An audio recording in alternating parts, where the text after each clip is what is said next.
Zaman dahulu di kerajaan Galuh, berkuasalah seorang raja bernama Bojonggaluh.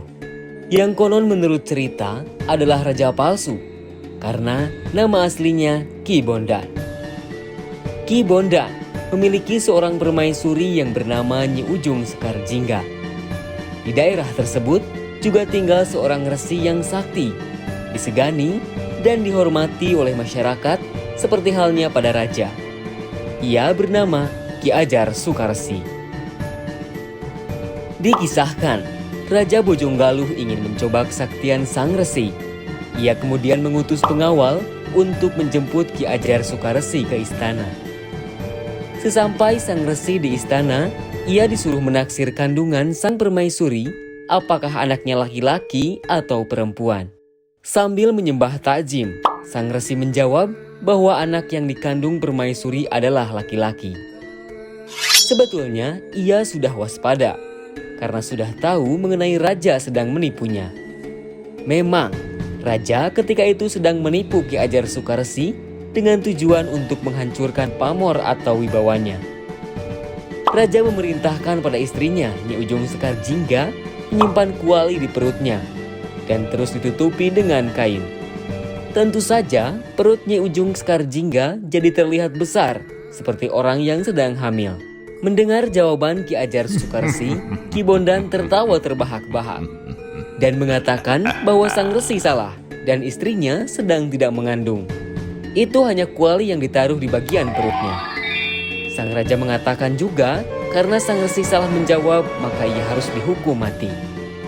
Untuk membuktikan ucapannya, raja menyuruh permaisuri menyibak kain yang menutup kuali tersebut.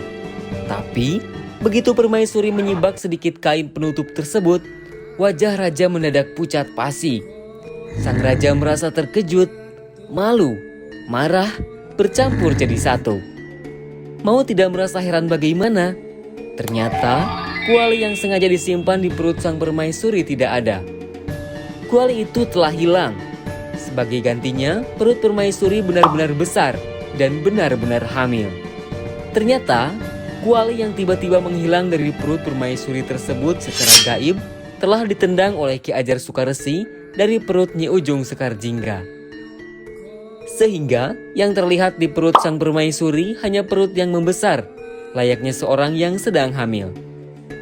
Ki Ajar Sukarsi memohon pada Yang Kuasa agar Nyi Ujung Sekar Jingga benar-benar hamil. Dan ternyata dikabulkan. Kuali tersebut hilang dan digantikan oleh janin dalam kandungan Nyi Ujung Sekar Jingga. Melihat kenyataan itu dengan rasa malu, sang raja memerintahkan sang resi pulang. Ki Ajar Sukarsi kemudian kembali ke pertapaannya di Gunung Padang. Secara diam-diam, ternyata raja menyuruh prajuritnya untuk membuntuti Ki Ajar Sukarsi dan membunuhnya. Karena kesaktian yang dimiliki Ki Ajar Sukarsi, niat sang raja yang memerintahkan para prajuritnya untuk membunuhnya, semua prajurit yang mengeroyoknya kalah dengan mudah. Tapi walau demikian, akhirnya Ki Ajar Sukarsi mengalah untuk tidak melakukan perlawanan kepada para prajurit utusan Ki Bondan tersebut. Dengan tubuh yang penuh luka, ia melanjutkan perjalanan menuju pertapaannya di Gunung Padang. Selama dalam perjalanan menuju Gunung Padang, Ki Ajar Sukarsi berjalan dalam keadaan penuh luka. Darah mengucur dari luka-lukanya. Ki Ajar Sukarsi sempat jatuh dan terlentang seperti layaknya posisi orang tidur. Maka, tempat Ki Ajar Sukarsi tertidur tersebut dinamakan Cikedengan. Nama tersebut diambil dari kata ngedeng dalam bahasa Sunda. Di suatu tempat yang berbeda dan dengan terus melakukan perjalanan, luka Ki Ajar Sukarsi mengeluarkan darah berwarna kuning.